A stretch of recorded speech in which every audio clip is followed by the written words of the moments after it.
This program might contain strong language. If you think you may be offended, switch off now.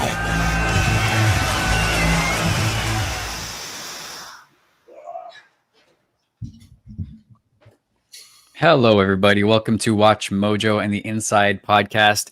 I'm your host, Rob, and if you're new to this show, this is where every week we tackle a new issue, do a deep dive into trending topics, and this week we're looking at The Age of Disclosure, a new film that has come out by filmmaker Dan Farah. This comes off of last week's episode where we went inside conspiracy theories. I'm joined today by WatchMojo CEO and co-founder Ashkan Karbis-Frushan. How's it going, Ash?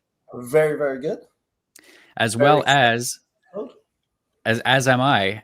We're also joined by special guest Darcy Weir, a UFO researcher and filmmaker whose work can be seen on the Unveiled YouTube channel. How's it going, Darcy? Great. Happy to be here. Happy to have you. So I was very excited for this episode because this is right in my wheelhouse. I've been hosting the Unveiled podcast on WatchMojo for almost a year now. So I've done pretty extensive research into the UAP field. And this is a film that I thought was important to talk about because it has the whole UAP crowd kind of buzzing right now.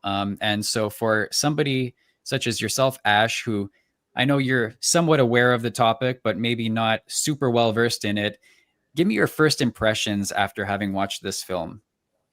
Well, to be fair, you're right that until recently, this was a world that I had kind of, not forgotten, but, when I talk about content, I always say you're either a producer or a consumer. So when I was like a young kid and, I had my encyclopedias and I would read magazines and watch TV shows, whether it was like Unsolved Mysteries or whatever, I was actually really, really, really into the whole UFO, universe. But of course, this was before the internet. If you would watch like Unsolved Mysteries and they would package a clip or they would produce a segment, that's how you consumed it. But also when it comes to the world of YouTube and search, I've always said it's discovery and recovery. So for me, what was fascinating, not just when you and previously some other of our teammates were like, we should start covering the space, internally, I was like, oh, good, go for it, because this was an area that I really liked. And when we started WatchMojo and when we do conspiracy or we would take like Roswell or we would just break down the world, I wouldn't actually push it too much because I didn't want the rest of the team to think I was some kind of, in quotation mark, nut job or conspiracy theorist, and the documentary we talk about when they talk about taboo and stigma, like I was really like, oh, I totally know what they're talking about. And this documentary was fascinating. So I was like, I'm game for any topic that you guys want to cover. But then I was really kind of going more and more into this world of, the UAP space. And, it was fascinating because you saw a lot of people that are like in the mainstream that I had seen through the lens of politics, business, the economy. So it kind of brought back a lot of, it was like my life was flashing before my eyes. And, I was up last night before the Canadiens match, which they're playing out west. So it was a 9:30 start. So I watched it. And then I started to watch the podcast that you sent me a sneak peek of you two gentlemen. But then it was really late because the game ended pretty late. And then I was watching it again today. So now I'm like, oh, great. I'm going to go down this rabbit hole. And it's like I'm the 12-year-old again. So no, I thought it was fascinating. And obviously, I don't know as much as you do, either of you. But I know enough. And, I'm really excited. I'm almost more excited for today's show than most of the other topics that we've done. And we'll explain why, because of the questions and the outline that we've prepped. So let's go. Yeah, that's great to hear because this is one of the few episodes that I actually pushed hard to do. So I'm happy that you're enthusiastic about it. We'll have to kidnap my kids, by the way. Just we're all going to have to be very careful after this that the government doesn't come after us. So you've previously kind of made fun of the fact that they're calling them UAPs now instead of UFOs. But it does have to do with the stigma that you're talking about, the one that you alluded to, that, you didn't want to show too big of an interest in it because you didn't want people to look at you weird or whatever. And that's kind of what we've seen happening over the past 7, 8 years now is a shift in the public perception of this and a change in the language that's being used. But as somebody who's really well versed in the media world, when you see a documentary like this made by someone like Dan Farah, who's a Hollywood level producer, do you think that that lends more credibility to the messages in the movie? So I think it depends with the baggage that you have going into it. When we talk, I mean, I'm going to touch on there's a lot of points where I'm going to be like, we talked about capitalism. We talked about, Marxism. So when we talk about AI, I think if you are like an open-minded person, when you look at like the work generated by AI, and I've always said it's never going to be only AI, it's humans and AI. I think you're going to have an open mind and you're going to see it as like, this is progress. This could lead to good things. But if you're like, let's say a writer or like a food recipe, blogger, and you see AI affects you in a certain way, then you walk into it with like a negative bias and a prejudice. So what I think this will do is overall, there's going to be a Venn diagram. To those like me that kind of most parts of it, like 90% of it kind of believe, we'll just leave it at that for now. I think it reinforces and it gives me a bit of comfort to share, tweet about it, write about it, and weave it to topics of religion and God, and weave it to economic determinism, and discuss the industrial military complex. If, however, you have a strong bias against it, you're going to be like, oh, everybody's just jumping on this because it's being searched and there's money to be made. It's a grift, But there is this in the middle, and I was blown away seeing some politicians that I'm human, as much as I like to listen to any human based on the topic and not the baggage that it comes with. I was blown away by that there was this Venn diagram where in the middle, it's going to probably lend it a lot more credibility, but that obviously depends on the marketing, the distribution, and I know we're going to talk about it being behind a paywall. So that's the way I look at it, but net positive if you're for disclosure, so to speak. Darcy, as a filmmaker yourself who's made many films over the past decade or so, do you see this as a win for the movement with such a polished product that was really a lot of time and effort was put into it? Yeah, absolutely. I'm overall a huge fan of cinema, film, documentary. I watched a documentary series just last night, trying to relax, on Netflix about this like guy that swindled $650 million or something from Hollywood, pretending to be like this investment tycoon or something. But, I think this movie will have an impact. And in terms of just getting the word out on the idea that we're not alone, and maybe the government, the military, and intelligence communities have been involved in what's called a cover-up, this will definitely be a strong, green light in terms of spreading that word. And I think it's important for anybody, like Ash was saying, that's interested in disclosure. Like basically the idea of disclosure is the government comes forward and fully acknowledges and says, look, we're not alone. Aliens are real. And that's usually the president, that's thematically, it's supposed to be the president approaching a podium and addressing the nation and the world that this is a real phenomenon. Is that going to happen? It's anybody's best guess. I mean, if you scroll through Twitter or Instagram or Facebook, pick your poison in terms of social media, everybody is saying Trump's going to be the disclosure president. I think he needs it to take people's minds off the Epstein files, but that's a whole other issue. At the same time, it would be a net positive if that actually happens. And I think this film is a catalyst for that, because at the end of the day, what politicians historically do is they listen to the people, they see what is trending, and they make their moves based off of that. we have a trending movement in disclosure already on Capitol Hill, right? We have Eric Burleson, Congress members like Chuck Schumer, all of these Democratic and Republican lawmakers that literally are bipartisan about this one issue because it's existential. It's like groundbreaking if we acknowledge that we're not alone in the universe, right? Scientifically and consciously. So it'll be pretty interesting to see if this movie shifts the wave and really makes it something that's going to have to be addressed. I want to talk to you guys. I just laughed a bit when it's funny because I love hearing people's perspective when you're like, politicians listen to the people, because there's a lot of people that would say not really, but I think you're right. Net, that's what they follow because they want the vote. So you're right. But could you imagine Trump coming up to the podium, a la Abu Bakr Baghdadi died like a dog, and he just goes like that, blue-eyed. That would be, I don't know if that would lend it credibility or not. But anyway, sorry, that's why I was laughing.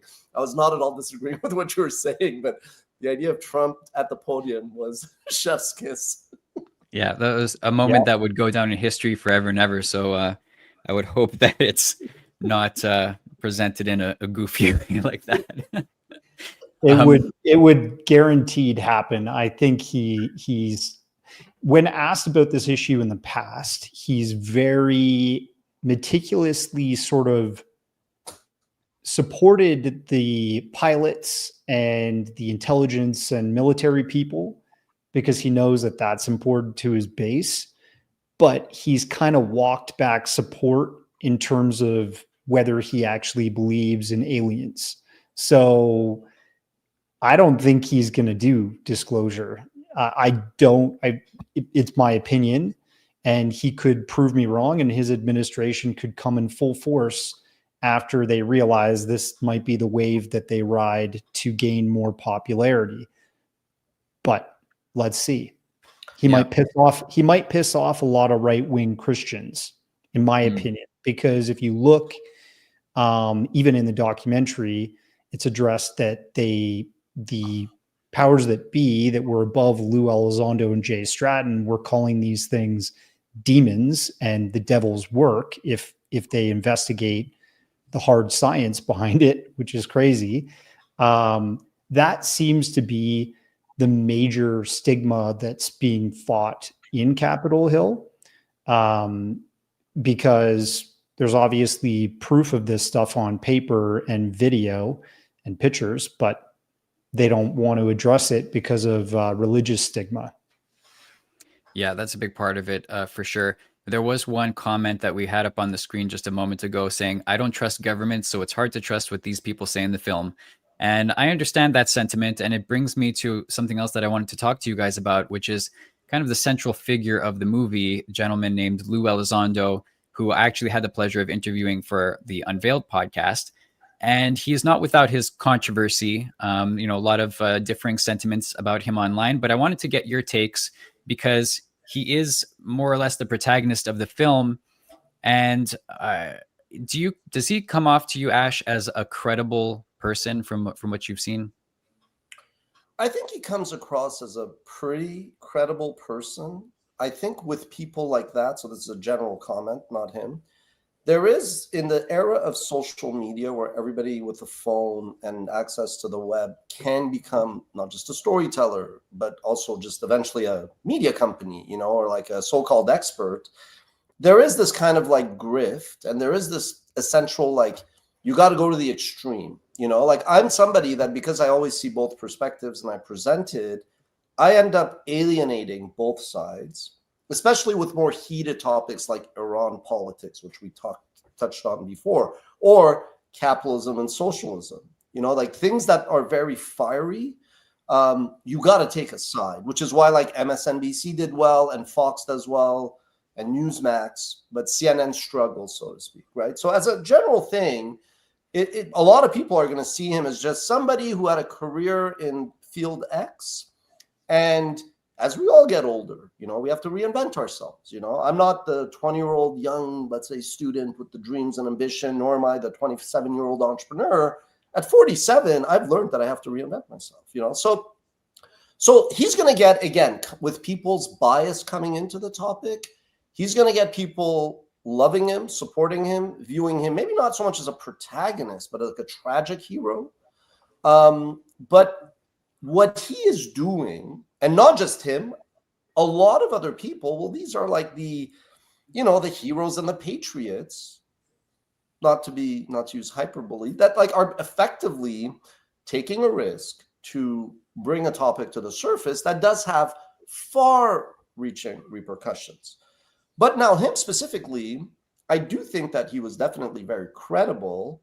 But what was interesting, and I produced a documentary, probably nowhere as experienced as you, Darcy, but I'm talking about stitching together quotes, which is that's a labor of love. You got to be passionate about this.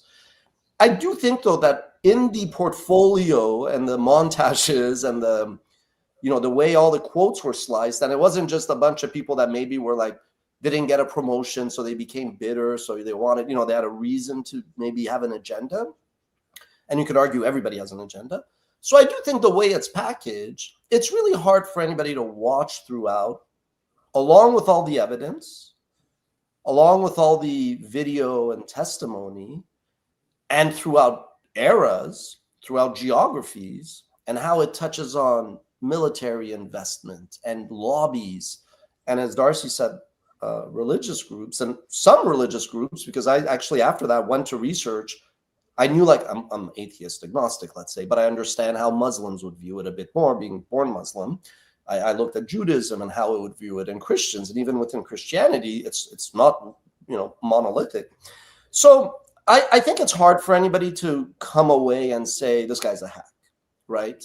And it's really the totality where it does give it credibility. And to Darcy's previous point, look, I'm a transparent guy. I mean, Darcy doesn't know me from a lineup, but Rob, you've worked with me long enough to know that I'm like extremely transparent. I don't think necessarily, I would love to see Donald Trump or any president address any topic. And the documentary does a great job of explaining the need to know dynamic, which I'm aware of, and I understand why. Sometimes my lawyer could be like, yeah, you don't need to make the statement because then you don't have anything to deny. Like, I understand how that racket works. But I actually don't think that if this is marketed properly and discussed, we're WatchMojo. I know what lanes we're in and what people expect of us and not. But the way that this is going to kind of do the media promo tour, so to speak, this could serve as a catalyst that you almost don't need disclosure coming from POTUS first. I'm not saying eventually you don't need it, but if enough credible people, because let's face it, Donald Trump, if he comes out and makes a statement, everybody in the left's like, well, this guy's a hack. You know what I mean? And also, there was this fascinating element about the China-Russia-US dynamic, which, again, as a guy that follows all this, I myself was like, I was getting goosebumps. I loved it. And so there you go. So, I just think that you don't necessarily need that official disclosure. I think this will probably push the narrative and the discussion to a place where it will probably become more mainstream and more accepted, meaning less resistance, less people just thinking this guy's a Yahoo type of thing. So it was fascinating for me because I have like the comfort now to discuss this, whereas before I was like, I say enough things that people are like, Ash is very credible and serious, very professional, but sometimes he says some crazy things. I get the knocks. So this now is like kind of it does give a lot of people permission, so to speak, to discuss. Yeah, there's a great question that we just had up. Why doesn't anyone discuss what Russia and China's response would be after the American president, whoever that is, announces the U.S. has crashed UAP and probably reverse engineered it? What do you think, Ash? If there was to be a presidential disclosure tomorrow, how do you think Russia and China and possibly other countries would respond to that? Well, the reality is, for all of the criticism of America, and I criticize American foreign policy, but I love America and I love Americans. And I do think America is a very close model to like this really good, perfect to some utopia. The freedoms in societies and the opportunities, again, there's a lot of challenges in America and the injustices. I know that. But But I think America is a more transparent place, like I think you heard all the politicians who were like, well, you know what, there's a African-American gentleman. Again, I should have I took a lot of notes, but I didn't take every name. He was like, us keeping the lid on this is not the American way. And I was nodding along, going relative to like where I was born in Iran. And because the doc touches on Russia and China. So I think if America came out and issued a statement, or imagine if Trump like summarized the whole doc, just saying there has been videos, there have been military people, whether I believe it or not, I'll believe it when I see it. Like he's not he's intelligent, but he's not serious like that. He cracks jokes, he's got his style. I don't think Russia and China would come out and disclose it because, for one, media in China is very different. It's China's a fascinating paradox in of itself. It's not North Korea at all. But what I'm saying is, it's not like their version of CNN or Fox or New York Times will have the permission or authority and freedom to just write about it, whatever. So I think the leadership of China may not necessarily have any like incentive or need to address it. And I'll get to the why. And Russia is a little bit the same way, but Russia's a bit different because it is involved right now in a kinetic conflict with Ukraine. And it does need to project a different kind of like ambiguity, because China tomorrow, I mean, there's the Taiwan thing, I get that, but China tomorrow, the odds of them going nuclear, like not they are nuclear, but like let's say like going nuclear and like striking somebody is launching nukes. They're going to be a bit more restrained. Whereas like Putin is actually a very intelligent person, obviously, but Russia's involved in something, and that could spill over with NATO. Ergo, then America gets it. So I think Russia will want ambiguity, and the reason why I think that's really critical, and not critical, the reason why I think that is a pretty realistic scenario is what the documentary explained with, there have been probably these physical objects, the UAPs, that have also probably been dropped in China and Russia. And one of the gentlemen was like, maybe the aliens wanted to leave this there. And, it was fascinating. But so I do think, though, that if you follow that logic, that if some of these objects ended up, now the why, up for speculation, but I think if some of these objects did land in America and all these credible overall, like as a collective, one person could lie, but it's hard. All of these things are all made up. Then why would there not also be similar incidences in Russia and China, right? So I do believe that, this is not contained to America. I have a ton of questions, just to be clear. I'm also not like 100%. I wasn't nodding with everything. As theories, I was like, okay, plausible, unlikely, probable, improbable, But I do think that China and Russia would probably prefer to let the world think that they have reversed engineer as much as America has, maybe even more, but without really saying anything because their media is different at the end of the day. Yeah, and I think most people agree that this is a global phenomenon and not central to the United States. There's probably many more countries, even besides Russia and China, that have worked on reverse engineering or recovered craft. Or who knows? It's not. We focus this conversation often within the parameters of the United States just due to our location, but I'm sure it's very far-reaching, and it brings up the point of kind of the main narrative of the film, which was one of mitigating potential threat. And Darcy, I'll start with you on this because we kind of spoke about it in the podcast that is going to be released Friday, the Unveiled podcast that will be released Friday. What do you think about the narrative that was promoted in this film regarding potential threats? As much from the UAP that are like legitimately of unknown origin, as well as ones that could potentially be originating from different countries, the sort of arms race between the global powers to harness this technology. What's your take on that? Sure. So just before I answer that, I will cascade into answering that, but I just want to address B.A. Touche's question or statement before, I don't trust government. So it's hard to trust what people say in this film. I think you might be confusing things there, because the people that are addressing this issue in the film are saying they don't trust the government. They don't trust the military and intelligence community that has kept access to this information from the public. So these people in the documentary are saying, we have been exposed to the reality of UAP, UFOs, non-human intelligence possibly being here. We want that to be public. And that's the whole purpose of the documentary. They want to break out the secrecy and change the way things are going with the government. Because right now, yes, there is a lot of distrust with the government. I'd say, post-World War II, the government's favor is at an all-time low, right? Back in the day after World War II, the government might say, jump, and most of the populace would say how high. But nowadays, internationally, governments are not trusted. And we live in the age of information. And part of that information is disinformation.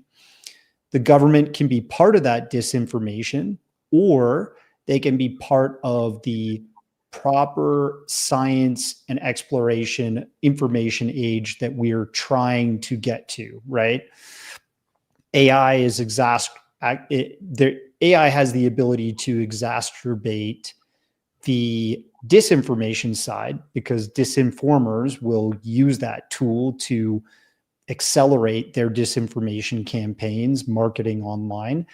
And then the informers that are trying to be, the tip of the spear of bringing truth, they can also use AI and fight that sort of online discourse. So I just wanted to address that.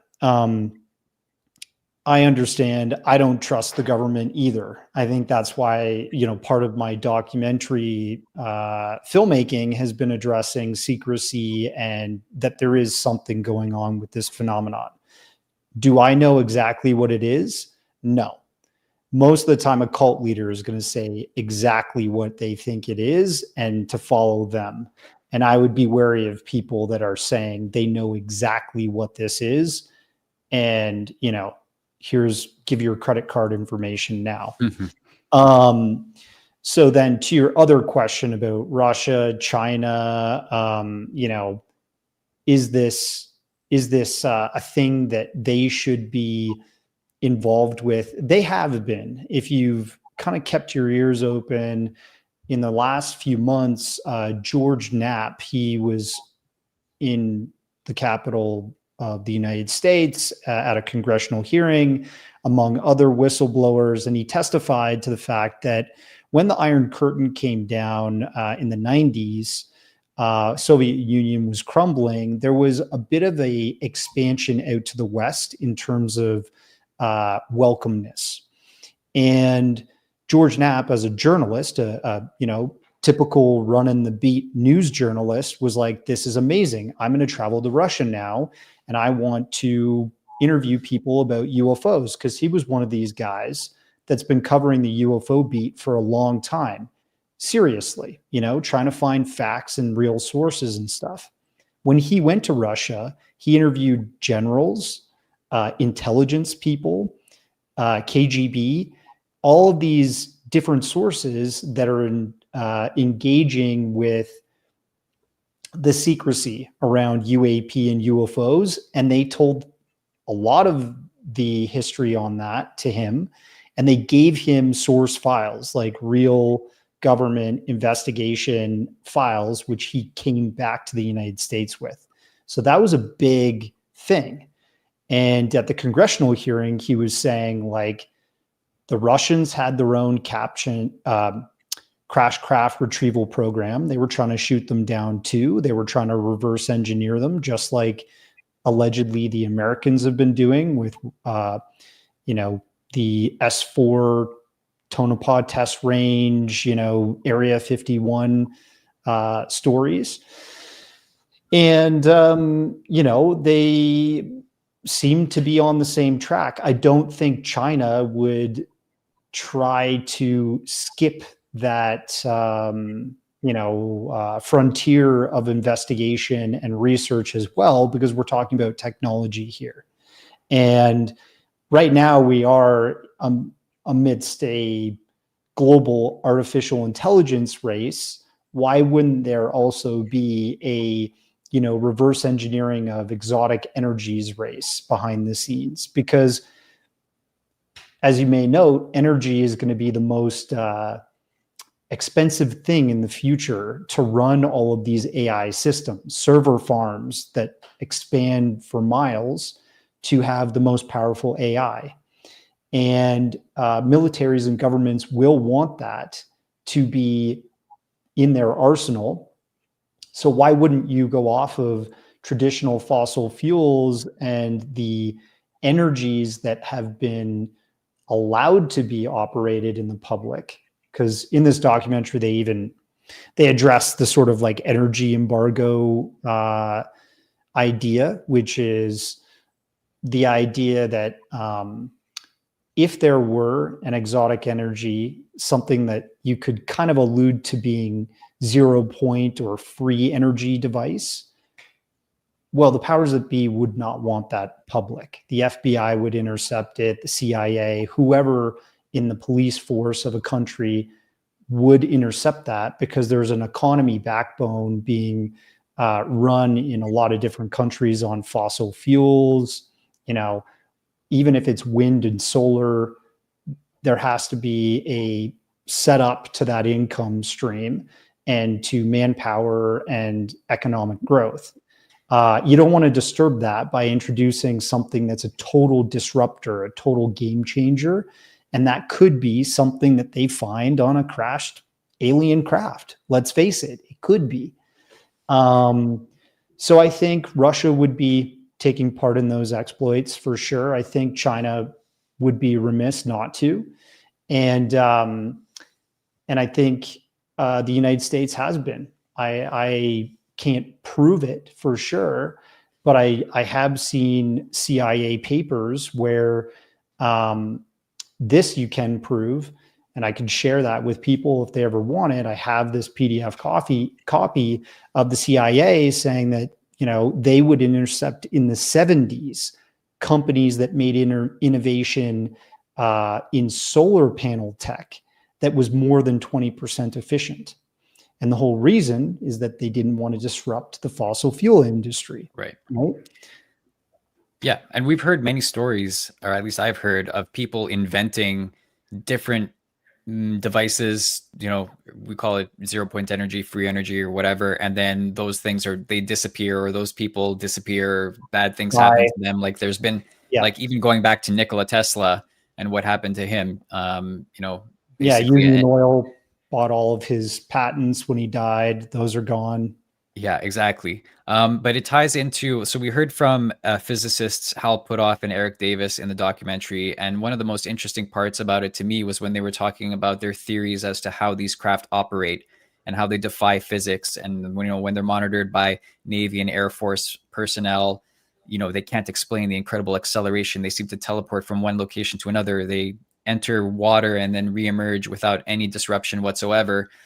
And there's that element to it. And then there's also when Eric Davis talking about the bodies that were recovered and saying that he's aware of at least 2 distinct non-human species that were recovered by the American government and are in their possession. So I'll go back to you, Ash, on this. When you hear now about UAPs, do you make the automatic connection with aliens, or do you think that there's a distinction between alien and UAP? Okay, so that's a great question. I think just statistically, regardless of your religion and all that, whether you're atheist, religious, or I think just the size of the universe, the number of galaxies and all that, it is beyond arrogant and nearsighted to think that humans like you and I and Darcy, we're the only ones in all of this. I mean, that's just the arrogance, the sheer, that to me has never made sense. Now, what I used to say, even when I was an 8-year-old reading about this, or a 20-year-old, first starting to write about this, is, yeah, they don't necessarily need to look like us, nor like aliens, whatever you want to define them as. Like they will definitely not necessarily look like us, and they're not going to be like the way Hollywood projects them. And it could be that they're, the way octopus are really smart, or dolphins, like that is an ecosystem, right? So to me, it was always, and I also felt like perhaps the human eyes cannot even see them, just because, the space and matter is different. Could it be, not saying ghosts, but could people that see ghosts basically be seeing, as a hypothesis? So I've always believed 100%, like, no, obviously, to me, 99%, I've been pretty, firm that in this huge universe where the Earth is a tiny speck in the solar planet, let alone everywhere else, there is going to be life form elsewhere. And it's very condescending, ethnocentric to the top to think that doesn't happen. Now, where I always, I know a lot about many things, but I'm not a physicist. So I did think that the documentary did a great job in a simple way to explain why these scientists believe in this, where historically they may be like, you're on drugs. And so, yeah, the things you talked about and that they touch about, I thought all of these were great perspectives. And again, they could be saying gibberish because I'm not a physicist, but I thought that part for me was really insightful. And again, makes everything a bit less taboo and stigmatic, so to speak. Now, in terms of, you talked about Tesla, Nicola, but let's build a bridge to Tesla, the company, and then Elon Musk. Yes. So when Elon Musk, for example, talks about, let's go to Mars, there's a part of me that goes, why? I know the whys, but it could, one of them is like, well, if life on Earth becomes extinct, we need a place to go. And, the Noah's Ark kind of parallel. In that scenario, like when you go to like an old city, I was in London last week. There's some buildings that have been there for like 1,000 years, 500 years, but the insides keep getting modernized. So it is possible that you've had planets or space around the galaxies and the universe where whatever life form existed might have become extinct, and some of them somehow pulled what Elon Musk is doing with Mars. We're seeing it before our eyes. He's talking about it. I believe it'll happen, maybe not in my lifetime. It's not crazy talk. So it could simply be that this was a form not just of life existing somewhere, but you could argue maybe even humans who lived on a planet Earth 1 million years ago, a meteorite hit, everybody died, and some, you know what I mean? So there's a lot of ways that you could get from point A to point B without it being like, oh, a funny looking blue person with horns, even though that could be what they look like. So to me, this allowed me to kind of put 2 and 2 together of at least like a connection that, yes, just because people, a life form exists billions of light years away, the missing link was, okay, well, how do they get to Earth? And then the why. So again, like talking about the topic, but also the storytelling, I gave the documentary high marks for that. And it was well, edited together to build that connection. Now, what I find a little bit peculiar is more the rationales of, they come to Earth, supposedly, and there was a lot of perspectives when they're like, maybe they're here and they're going to leave these UAPs for humans to like learn what the future technology looks like. Okay, it's a theory, but that's not how anybody's brain thinks. People are very selfish, and generally, because of what even Darcy was saying, like, look at corporations, right? Like right now there's an AI race. Yeah, my friend, like not you, Darcy, I'm not criticizing, but to somebody, I'm like, NVIDIA's not going to go tell Google how to make the TPU leapfrog NVIDIA's chips. You know what I mean? So that I don't necessarily believe. What I did think was interesting was more the analogy, like, hey, these bastards on this planet Earth have been killing each other for thousands of years. They're not stopping. Oh, they're now, and it's true, in the last 80, 90 years, there's been more progress than ever before. So it could be like, these mofos are not just killing each other, but if they're killing each other, well, they're not going to have a hard time killing us if they could get enough of the technology. And look at this guy, Elon, who's now talking about space. So again, as a theory, that to me is more plausible, that they're coming to be like, hey, we're watching you. You did Hiroshima and Nagasaki, and we thought you would stop there. But now you're starting to kind of like, step off, like just cool it, So that was like for me, whereas there's all these theories about aliens and there's all these theories about why these UAPs are, coming down and to like below the Earth atmosphere. But it all was presented pretty well, like the physics, the incentives, the connection between the two. But again, with the caveat that there's some people that are going to see this or hear about this and go, this is crazy talk. I'm sure like I'm going to probably put a post of this on LinkedIn. Yeah, people I work with in the field of finance and media, they're like, Ash, I didn't know you were a whack job. So again, it goes back to, no, I'm being harsh. I'm not saying I view it that way. You both were almost like, oh my God, it's like I use the N-word. You're like, you got to No, leave this I part. understand why you say that. And I just think probably there's a lot of people like yourself who would assume that they would be judged for it, but I don't know. I think the tide is kind of turning, to be honest. Like I'm not sure there's that many people out there who but there's would also judge you.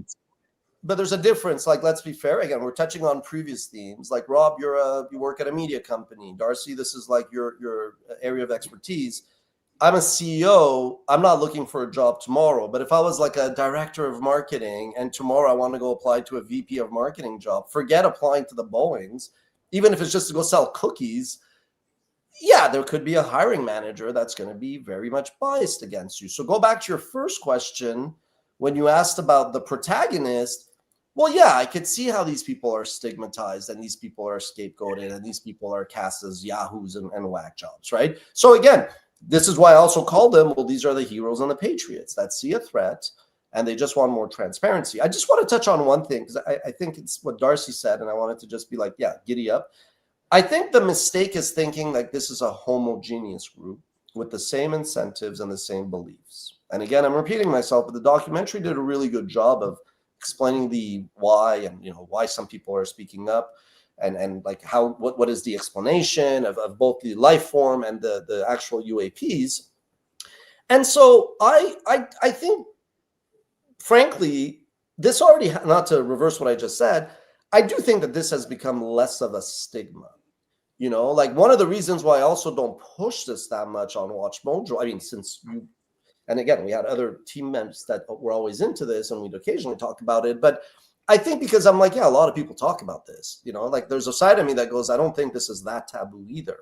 There's a side of me that goes with just the beauty of the internet and the access to information, that it's pretty much like probably more mainstream accepted the view that, yeah, there probably is life form out there. It is possible that there have been these UAPs, but I think what is like the question is the why and the who and what it means. And are these like advanced life forms? Like when one of the interviewees was like, is this time travel?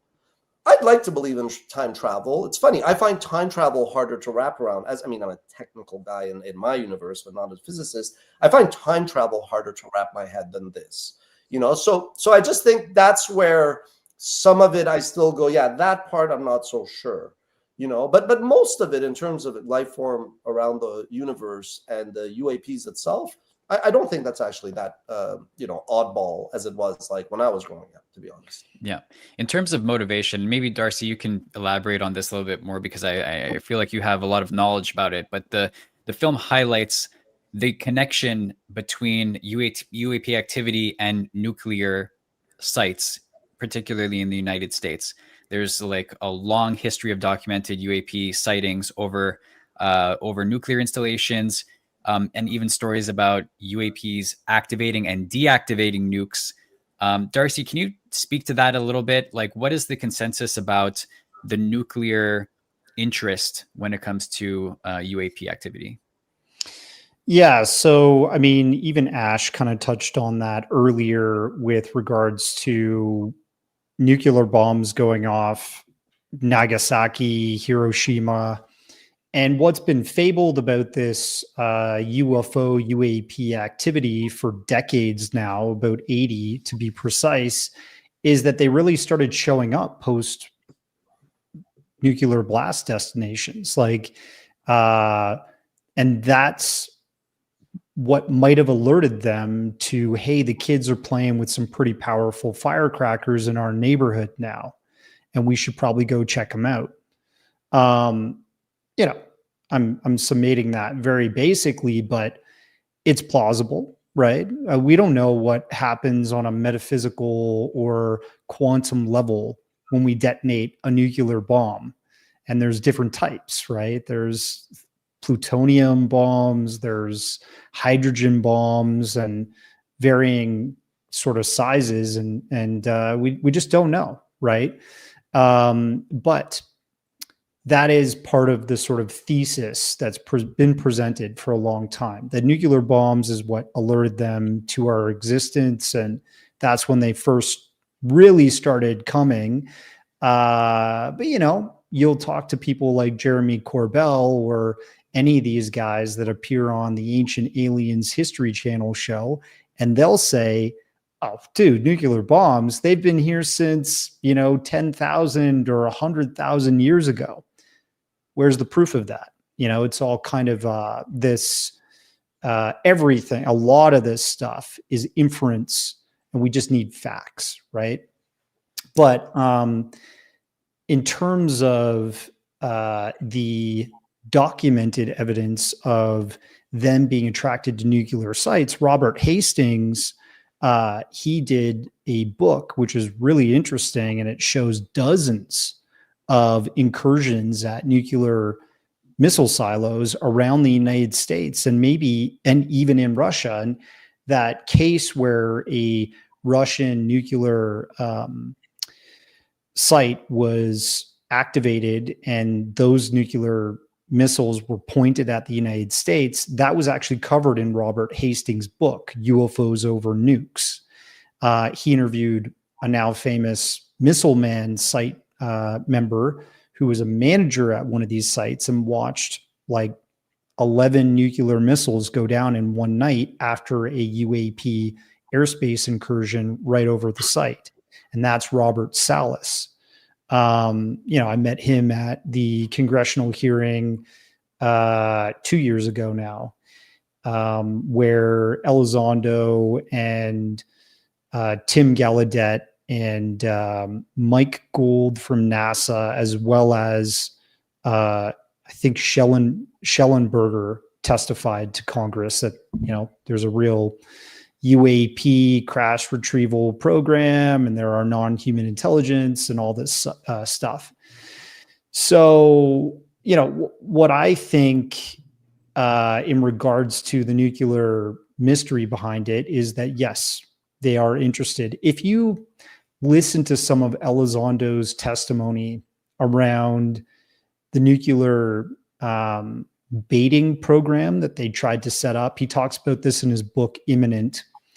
But he, appeared on lots of podcasts before and after the book was released. And one of the things that he talks about happened off the coast of Puerto Rico, in which, if you listen to the way he talks about it, he doesn't label that the nuclear baiting program, but you can basically deduce that was one of their exercises to see if a UFO would come. And essentially what happened was these Navy helicopter were sending in some SEALs, some Navy divers, to try and recover a nuclear warhead, a dummy nuclear warhead that had sunk off the coast of Puerto Rico. And there's been a lot of cases of UFO or USO activity off the coast of Puerto Rico. So why were they doing that there? What happens afterwards in his testimony is that a giant black dish-shaped craft came from underwater, sucked the nuclear warhead away from the divers, and they frantically escaped onto a helicopter and got out of there. It was a very frightening incident. And I, will just say that I think that was an example, without him fully saying that that was actually one of their nuclear UFO baiting programs in the ocean. And supposedly, why would they be interested in that? Well, these are really dangerous weapons, and they didn't stop Nagasaki and Hiroshima from going off. Are they going to? I mean, if you listen to his name is escaping me, Bob Jacobs, who talks about working at a Air Force base where they were doing a dummy warhead launch, and a UFO can be seen in the film after they, were debriefing and looking at what they had recorded in the sky, coming into frame and shooting this warhead with a beam and then flying out, and then the warhead spins out and lands on the ground. That could be messaging. It could be like, we're here, we're not going to let you launch a weapon of mass destruction that will destroy, part of your planet or a huge population. But I think time will tell, because we have a lot of nuclear weapons under different nations. And if somebody has the will and insanity to unleash that on an enemy, we'll see if there's actually some kind of interference with that. I almost don't believe that that's possible. I don't. That would be like, that would be them fully showing that they're here to the public. If we have some recorded event in history where the fire kicks off, a nuclear missile is launched, everybody sees it, it's televised, and then a UFO comes in and says, nope. Yeah, the video evidence. If you don't mind, Rob, just one thing. I agree. Sure. It's funny that you touched on this, because I started at first be like, oh, at this timestamp, then I stopped because I was just like writing down a lot of things that were interesting. But then the only time I made a note to go back and watch it again was around 1 hour onwards, 1:10, which is, when a lot of different military nuclear in particular sites at different times, a lot of different people were talking about experiences that had enough of a through line that if you think that information would be classified, like it's not there was a group chat where they're like, hey man, these crazy weirdos came down from space, and everybody repeats it. That's when I was like, okay, this is really interesting, because and then the argument of then, well, why would these aliens come down now? Then I was like, okay, now what you said at the end, I would find that hard to pull off despite the speed and all that, because generally, you hear if a nuclear weapon goes off, you don't got that much time. But all to say that to me is really the part, as much as the physics was really informative to me because it addressed like a blind spot I had, to me, that's when I kind of leaned in a bit more and go, okay, there's something more to it than just some soldier. Like I told you, when I was young, I saw something that looked not really as bright like the way they described it, but like in terms of size and certain other aspects. But I was too young, so I said this could be whatever. But the part after 1 hour for like about 5 to 10 minutes where you see all the nuclear military experiences, I thought that was like an extremely convincing part because of what also Darcy said before, which is people don't really trust the government. The government will lie, the government will hide. So if all these people are saying something similar, I'm like, when there's smoke, there might be fire. Yeah. The thing about this film is that it's much more about interviewing witnesses than it is about presenting evidence in the form of video or photos. Like a lot of the things that were shown have been widely circulated before, but it was about getting 34 high-ranking government officials in front of the camera all at once to tell their stories about what they know. Do you see that as more credible or less credible than some sort of like new film that would come out tomorrow, Ash? Because in this day and age with AI and everything's being accused of being fake. But to have these people with their reputations on the line talking on film, it's quite something. What's your take on that? I think it's a great question. I think that's very reinforces my first comment, which is the baggage or the bias you come in with. in this case, not so much bias, but the amount of knowledge you have. You know, like if I talk to YouTube, if I talk about YouTube or media to like a fellow industry person, there's a baseline of knowledge we have. I'm not going to explain like what CPM is, which is just the ad, you know, rate per 1,000 views. But if I'm speaking to it to my, you know, neighbor who may be like whatever, a vet, well, then I might go a bit, you know, differently. So I actually understand why some people who've been covering this say, well, this wasn't really much. It wasn't a smoking gun relative to what I already knew. But I think that's because, again, like you don't know your privilege, young man. You know what I mean? Like you have enough knowledge and expertise. You've seen these things. For me, who read about these things, would see grainy pictures, would see the odd video. A lot of this was new. A lot of the video was new. And that's why I was like, wow. Now, yes, now here's again, like it all touches. There is a difference still between internet and let alone social media and documentary produced by X living on Y, where somebody's like read a contract where you have to make representations, you know, like, so this was actually, I thought, for the mainstream audience, which is not just mainstream America, but mainstream politicians that have to decide if they support disclosure or not.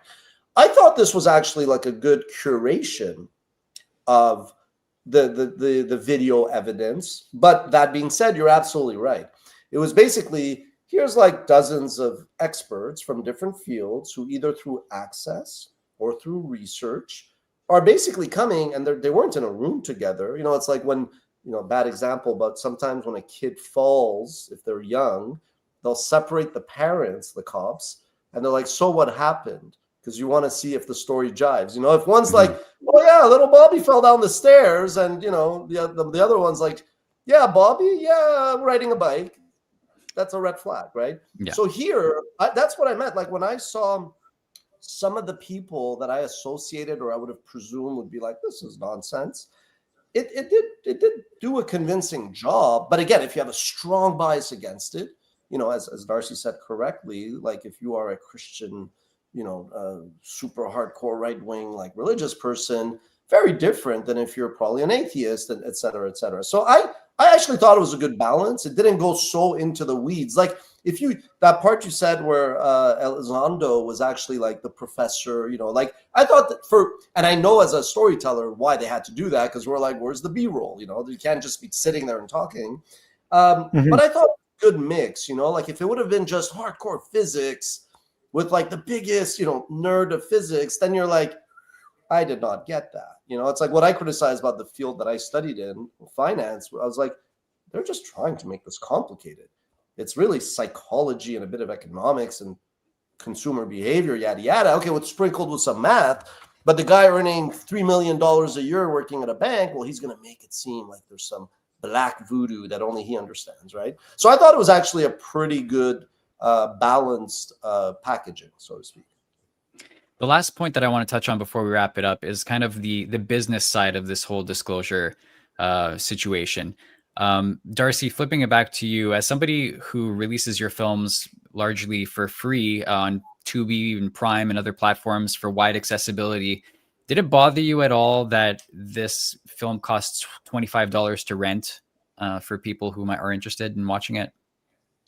Well, you look at the production value of this film, you know, it's like bar none compared to other UFO films, documentaries that have been produced. And I will say, I have, you know, far less a budget than probably Dan Farah had for this film. So I think the justified price there is to recoup your costs on production, right? And also it's the early adopter pricing. So if people are absolutely adamant they have to see it day one, they'll go pay $25. Same thing goes for a new Marvel movie. You know, certain people are going to skip the theater release and they're going to wait till it hits Disney Plus now. I think the same thing is going to play out with this film because it's such high caliber production value. It's eventually going to end up on some form of AVOD streaming service, whether that's a subscription service like Netflix, Amazon Originals, HBO, Hulu, I don't know, but it could. theoretically, and there's rumor that it might end up on Netflix. Well, you want to license it? You want to? Could we license it and make it a You WatchMojo got $1 exclusive? million Well, I bucks? won't lie. Even though I watched it and I from beginning to end, I don't know like the studio and all that. I'm going to research that. I'm curious. Yeah, I mean, I'm nothing like to just. I know sometimes we need to debate and banter. I think what Darcy says is reasonable. Like I recognize my privilege when the Mooch, Anthony Scaramucci, who I had interviewed after he got kicked out after 11 days, when he was like, "You want to come to my conference?" I went down, and as I was going, I was like, what was happening in the late 2010s was there was a lot of young people in America that were embracing socialism. And I was just, as somebody who loves history more than anything else, I saw that as a beautiful canvas, as a good opportunity to interview people, to talk about the rise of socialism, capitalism, why it's working, and ask like financiers, put them on the spot. And, you know, I had, again, it's a privilege. I could just go there, hire a crew. You know, I'm a jack of all trades, master of none. So we really pulled it off quickly, a weekend. The cost was the material, and I never thought of the money. I just said we're going to put it on WatchMojo in context. But it would be so hypocritical of me to be like, this guy's a sellout. And it's like, well, he's a creator. He's an artist. He's anything. It's like saying, you know, going to a restaurant and being like, dude, why are we paying? You know, we've talked about this. Like you limit it, and I think Darcy's spot on. So I don't question that as much because that's just, it is business. And it's ironic because the irony is, surprisingly, the documentary talked a lot about economic determinism, that there is this kind of bias. And there was this arguments put forth by one of the interviewees that, well, if you know that like life form outside of this solar system has this super advanced, machinery, then Boeing is going to crash, and McKesson and like Northrop Grumman and all that. Like, why would you have these budgets? But there's also the counterpoint that it's like the second you find out that there could be this imminent threat, kind of why the military industrial complex exists, there could be another arms race where they're just going to exploit it, right? So I understand that. And I do think, exactly as Darcy said, this will live somewhere else. If you're interested, you can inquire with them, but I'm assuming somebody else will pick it up. But yeah, I mean, I wish, but to that point, seeing how the initial window was, I guess, TVOD, transactional video on demand, we're bringing this together to the YouTube lingo. I would hope that this goes more on an AVOD, meaning Netflix. Netflix, sorry, they have that tier. That's SVOD, right? That's SVOD. See, you're a pro at this. I do hope this actually lives on more of a free to watch, where, you know, I believe information should be free. I was born in a country like Iran where you guys take this for granted. It's not, you know, it's a bit more complicated, right? So I hope it does live on a free to watch platform. But again, if the director goes, no, I'm going to put it on SVOD because it's my livelihood, I'm not going to accuse anybody of that. You know, that's a bit weird. But I do think, though, that just with people doing podcasts about it and like doing montages and, you know, through fair use, doing the top 10 list on things that stand out, that, like anything else, you know, is more effective. The reason why, again, to a previous point, the reason why big media, the rights holders, never sued us, even though we use their clips via fair use, fair dealing, wasn't just that they also were our partners and clients in other ways and were fans and we're not dumb. They understood where the puck was headed. It was that they were like, well, yeah, if somebody's going to talk about these IP in this ever more cluttered media landscape, it's advertising, it's promotion, right? So, yeah, no, I think I do think it's going to help. But I also, you know, inertia, you know, if you think of so many other things where you're hopeful, and I thought it was fascinating because I remember the George W. Bush. I saw that, I think, live when he was asked about, at the time, UFOs. And again, that guy wasn't the most eloquent of lads. So he was just like, well, what am I going to tell you, you know? But when you heard Barack Obama. Jimmy Kimmel. Yeah, on Jimmy Kimmel, exactly. But when you heard Barack Obama, who was, I think, a bit more still diplomatic, but like when you heard about the frustrations that I think it was Ford had, maybe Nixon as well, and like when you kind of saw it, you actually, I mean, because I always look at like people's psychology and like what drives them, you could tell that a lot of presidents were frustrated that they couldn't get full access because these are the most powerful men in the universe in their eyes. But what UFOs demonstrate is not just that they're not the most powerful person in the universe, it's they're not even the most powerful person, depending on the topic, in America. You know what I mean? So that's fascinating. But yeah. Yeah, absolutely. Final question for you, Ash. After having seen the film, like let's say it did come to Netflix tomorrow, do you think that it has the power to move the needle and change the cultural conversation around UAPs and get more public interest? I think you two fine gentlemen actually may be a bit too in the trenches, and that's not a knock. That's that you're experts at this compared to me. And I think it's like the analogy I've always liked is the frog that you dump in boiling water jumps out, but a frog sitting in water, as the water gets ever hotter, eventually becomes some kind of French dish. Let's leave it at that. So I think the narrative has already shifted, because like when you came to me and others came to me before and they were like, hey, we should cover this more. I wasn't like, no, it's verboten. We don't do this. They're going to think we're like some kind of, I was like, sure. Like my understanding was like, yeah, it's pretty much, I didn't really know the reasons, like I could assume, and this film does a good job of explaining the reasons. I was like, yeah, for whatever reason, the government doesn't want to come out. And one was like, well, what if the bad guys get it? What if the terrorists get it? And you know what? If the terrorists can, if, you know, the bad guys, if, yes, one person's terrorist, another freedom fighter, but when people basically take planes and crash them in buildings, they're bad guys. There's not much ambiguity there.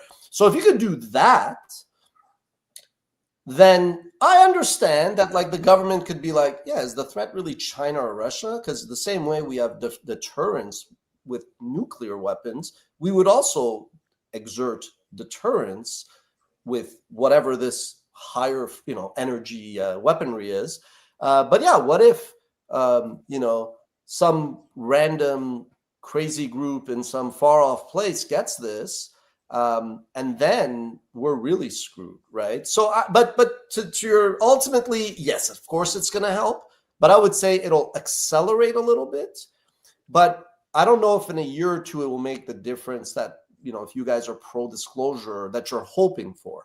But I think this will be just the latest step in what started when I was a little 8-year-old that cracked open the World Book Encyclopedia. And maybe I was searching like Uranus, not to be a childish, but the first word I thought was you. Well, I'm sorry, just Uranus. because it's so related. Uranus. Is it? I don't know. Okay, no. But then I come to UFOs, and then my imagination takes over and all that. So I just think this is the continuation of what we've seen probably from the mid 20th century, where it's going to continue and continue. But if I was a betting man, is Donald Trump going to stand in front of the podium and be like giving some kind of statement? Yeah, that I don't think so, but I think it'll just continue the trend. I have a hard time seeing that happening also, but that's a balanced take. I appreciate that, Ash. Thank you both. Darcy, where can the viewers see your work if they're interested in doing so? Yeah, they can tune in to some of my stuff on YouTube, at Occult Journeys, Twitter, at Occult Journeys, now known as X, Instagram, Darcy Weir Films, and my website. I have all my posters. If you click on the poster, it'll take you right through to a site, usually to watch the film for free. Awesome. Trailers, descriptions of the films and stuff. So yeah. Fantastic. And some of your stuff is up on the Unveiled YouTube channel as well. Yeah. We've been collaborating on that. And anybody else who's interested in more deep dives into the UAP realm can check out the Unveiled podcast, which I host. That is up on the WatchMojo page. There's a podcast section for that. So go check that out as well. Thank you, gentlemen. This was a lot of fun. I enjoyed this. Thank you as always, Rob. And thank you, Darcy, for joining us. Yeah, my pleasure. Awesome. Thanks for watching, everybody. See you next time.